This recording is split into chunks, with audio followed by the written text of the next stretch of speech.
ప్రభుత్వ భూములు వివాదాస్పద స్థలాల్లో యథేచ్ఛంగా అక్రమ నిర్మాణాలు చేపడుతూ నిబంధనలను తుంగలో తొక్కుతున్నారు. రెవెన్యూ అధికారుల పర్యవేక్షణ లోపం, రాజకీయ నాయకుల అండదండలతో ప్రభుత్వ ఖజానాకు గండి కొడుతూ కబ్జాలకు పాల్పడుతున్నారు. పాత తేదీలతో ఇంటి నెంబర్లు, అక్రమంగా విద్యుత్ కనెక్షన్లు పొందుతూ నిర్మాణాలు పూర్తి చేస్తుండడంపై స్థానికులు తీవ్ర ఆగ్రహం వ్యక్తం చేస్తున్నారు. ఇక అక్రమ నిర్మాణాలకు విద్యుత్ కనెక్షన్లు ఇవ్వడం లేదు. ఓసీ లేని భవనాలకు తాత్కాలిక కేటగిరీలో ఒక విద్యుత్ కనెక్షన్ మాత్రమే ఇస్తున్నారు. నోటరీ డాక్యుమెంట్లతో కొత్త విద్యుత్ కనెక్షన్ల జారీని దక్షిణ డిస్కమ్ నిలిపివేసింది. ఇక ఈ నిబంధనలు గ్రేటర్లలో కొన్ని ప్రాంతాల్లో మాత్రమే అమలవుతున్నాయి. అయితే గ్రేటర్ శివారు ప్రాంతంలో వందల సంఖ్యలో అనుమతి లేకుండా 4 నుంచి 5 అంతస్తుల భవన నిర్మాణాలు చేపడుతుండగా వాటికి విద్యుత్ కనెక్షన్లు జారీ చేస్తున్నారు. శివారు ప్రాంతాల్లో కొంతమంది లైన్మెన్లు, ఆర్టిజన్లు స్థానిక అధికారుల అండతో G+2 అనుమతి తీసుకొని 4 అంతస్తులు నిర్మించిన భవనాలకు తక్కువ లోడ్తో ట్రాన్స్ఫార్మర్లు లేకుండా విద్యుత్ కనెక్షన్లు జారీ చేస్తూ అందిన కాడికి దండుకుంటున్నారు. గ్రేటర్ పరిధిలోని పలు సర్కిళ్లలోని డివిజన్లు, సెక్షన్లలో కొంతమంది అధికారులు, సిబ్బంది ఏళ్ల తరబడి ఒకే స్థానంలో విధులు నిర్వహిస్తున్నారు. అక్రమాలకు పాల్పడుతున్న వారిపై చర్యలు తీసుకోవడంలో ఉన్నతాధికారులు నిర్లక్ష్యంగా వ్యవహరిస్తున్నారు. అయితే శివారు డివిజన్లలో కొంతమంది సిబ్బంది యూనియన్ల పేరుతో ఇష్టారాజ్యంగా విధులకు హాజరవుతున్నారనే విమర్శలు కూడా ఉన్నాయి. ఇక కొత్తగా వందల సంఖ్యలో భవన నిర్మాణాలు జరుగుతున్న ప్రాంతాలలో కొంతమంది విద్యుత్ సిబ్బంది ప్రైవేటు కాంట్రాక్టులతో కలిసి పనులు చేస్తున్నారనే ఆరోపణలు ఉన్నాయి.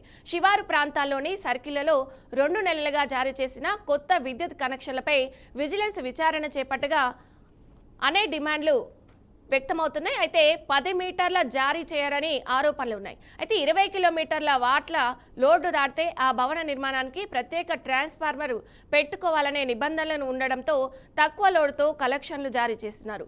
శివారు ప్రాంతాల్లోని సెక్షన్లలో కొంతమంది క్షేత్రస్థాయి సిబ్బంది ఏఈ, ఏడీఈ, డిఈల అండదండలతో అక్రమ వసూళ్లకు పాల్పడుతున్నారనే ఆరోపణలున్నాయి.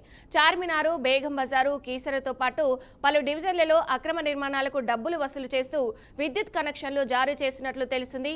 అయితే నిబంధనల పేరుతో పాత భవనాలకు కూడా అదనంగా మరో కొత్త మీటర్ ఇచ్చేందుకు కొంతమంది సిబ్బంది నానా ఇబ్బందులకు గురిచేస్తున్నారు. అయితే అపార్ట్మెంట్లో ఎవరైనా ఫ్లాట్ కొనుగోలు చేసి దానికి సంబంధించి విద్యుత్ బిల్లుతో పేరు మార్చుకోవాలన్న 1.25 లక్ష కోరీలు పెడుతున్నారని ఎల్లారెడ్డిగూడకు చెందిన ఒక వినియోగదారుడైతే అధికారుల తీర్పై ఆగ్రహం వ్యక్తం చేస్తున్నారు.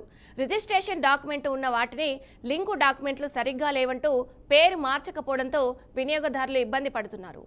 ఇక ఇదే అంశానికి సంబంధించి మరింత సమాచారం మా ప్రతినిధి రాజు అందిస్తారు.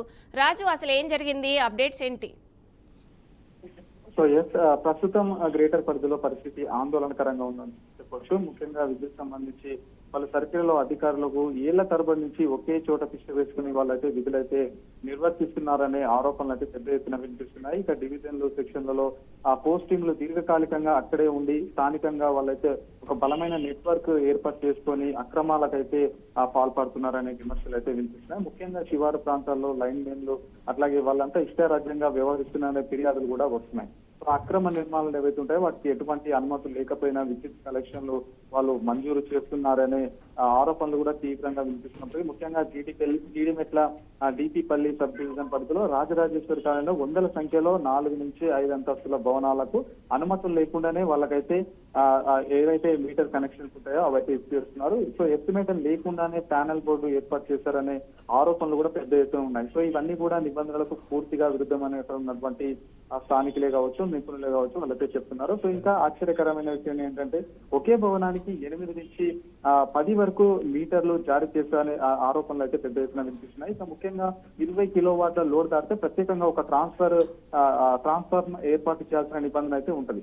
సో అట్లా ఏర్పాటు చేయకుండా తక్కువ లోడ్ చూపించి కనెక్షన్లు ఎక్కువ ఇస్తున్నారనే విమర్శలు అయితే ఉన్నాయి. దీంతో ఇంకా ప్రభుత్వానికి భారీ ఎత్తున ఆదాయం నష్టం జరుగుతుందని అయితే సమాచారం అందుతున్న నేపథ్యం. ఇక ఏదైతే ముఖ్యంగా కనెక్షన్స్ లో పేరు మార్పు కావచ్చు, లేదంటే అదనపు మీటర్ కావచ్చు, సో ఇవన్నీ ఉన్నప్పటికీ కూడా అడిగినంత మొత్తం చెల్లించకపోతే నిబంధనలకు కొరిలు పెడుతున్నారని ఫిర్యాదులు అయితే మనకు అందుతున్నాయని చెప్పొచ్చు. Right, thank you Raju, thanks for the updates.